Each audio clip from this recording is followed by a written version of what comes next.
exhibit, our friends from the Kalinawa Art Foundation, the volunteers, and of course, our special guests, our indigenous brothers and sisters.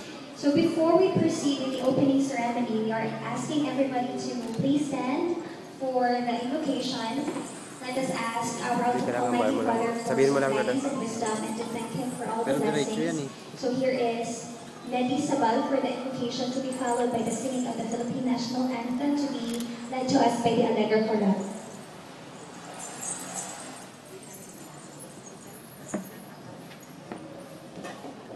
Okay, let us pray. Peporido Tama ng Espiritu Santo mabalangit ni Belém natin ka puloy ni kinami kadin yung puloy Belém mabalangit. Abay siyempre tambaho kaya na mo mabalangit na matalaktonot ni lalo ko mo maklauy mabalong maklauy laikong kis klauy mantay ko mabalangit yung kadiyaan na umuhan. Dan mamaras ni mabalangit balo sa name kong exhibit sa mabalangit.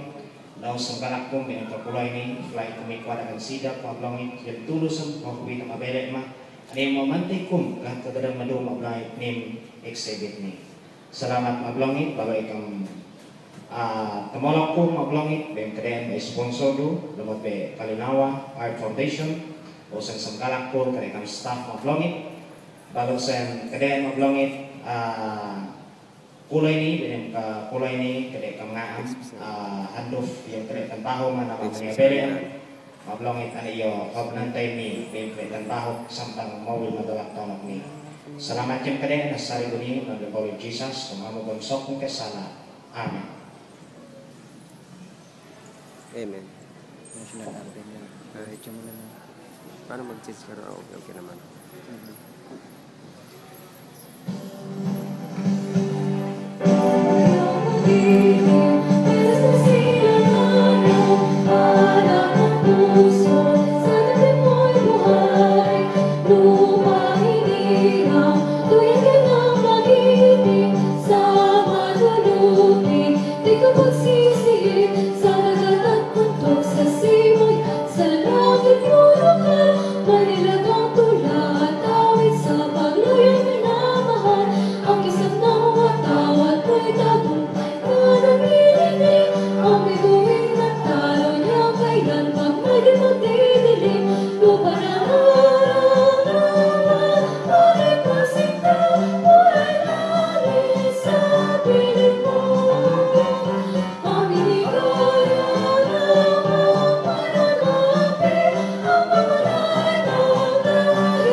You may now take your seats. So once again, good afternoon and magandang Jensen. Welcome po to the 5th Annual Subsurgent Indigenous People Visual Art Exhibit in General Santos City, presented to us by the Kalinawa Art Foundation in partnership with the Notre Dame of the Jangas University and the City Government of General Santos. So this exhibit is a good opportunity for our indigenous brothers and sisters to showcase their talent and to show us kung gaano po ka-colorful and gaano po kaganda ang kultura ng ating mga indigenous peoples here in the Subsurgent area. And we would also like to thank the presence of our honorable guest, Honorable Councilor Virgil Yedo, the Chairman of Committee on Tourism, Cooperative, and Labor. Thank you very much for coming, ma'am. And also Brother John Waitan, FMS, the Executive Assistant to the President of NDDU, and as well as Ma'am Marites P.S. Gama, the Director of Student Affairs. And of course, we would like to thank the former Head of Basic Education Assistance for Mindanao in Cotabato Annex, and is now currently a professor at Mindanao State University, Dr. Leticia Cabang. Thank you for gracing us with your presence. And of course, the people behind this foundation, the Kalinawa Art Foundation, Ms. Raquel Palmahil, thank you very much, ma'am. Ms. Dory Santos and Mr. Ronald Tibayan, yung kumukuha po ng litrato. Thank you very much. And so this time, let us welcome the Kutluon Dancers of Palel from Camba, Sarangani Province to grace us with a special performance number And let us call Mr. Juanito Sampan upang ipaalam po sa atin, upang bigyan po tayo ng konting information base po, or rather tungkol po dito sa sayaw na kanilang ipe-present this time.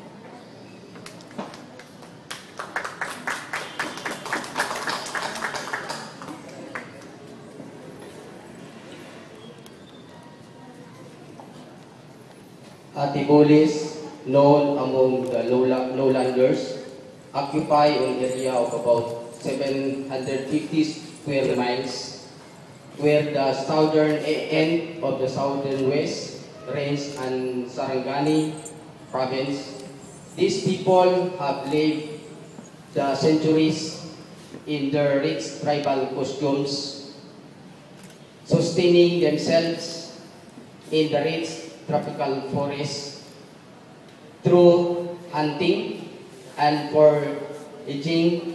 Through these years, is developed a very rich cultural founded in the tribal traditions and in harmony with the land around them. To retain and preserve the rich culture of the Buli tribe, Kut Loon artist Falel Kiamba, Sarangani province for ritual dance. Ladies and gentlemen, let us welcome them with a big round of applause.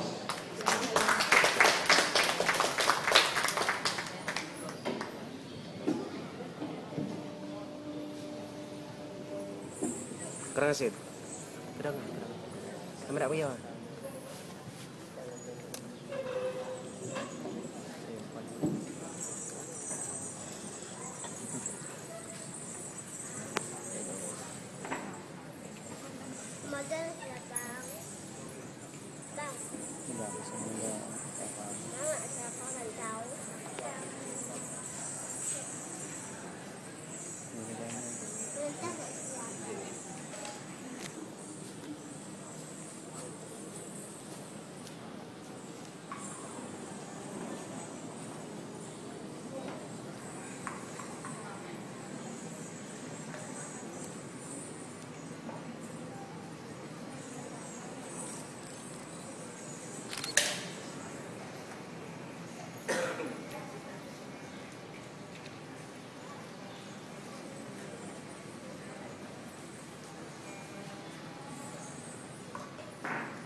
Yun din po ang mga tribo namin doon sa bundok na kung habang kami ay pumunta doon na wala kaming dalang posporo, lighter, yun ang aming ginagamit doon sa bundok.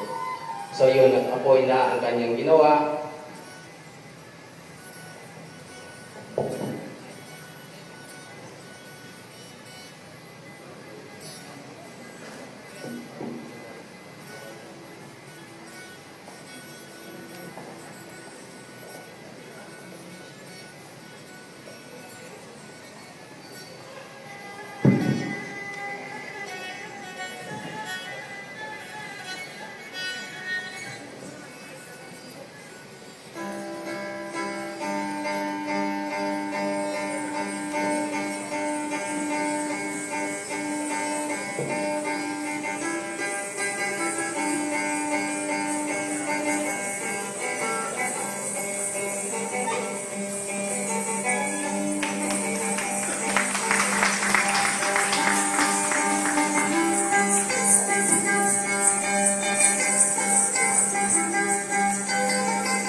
Bumili pa ng damit yung Silawa. Kasi si Baby James wala pa.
That is end the presentation of Tudloon artist Palel Kiambas, Sarangani Province. Thank you and God bless us.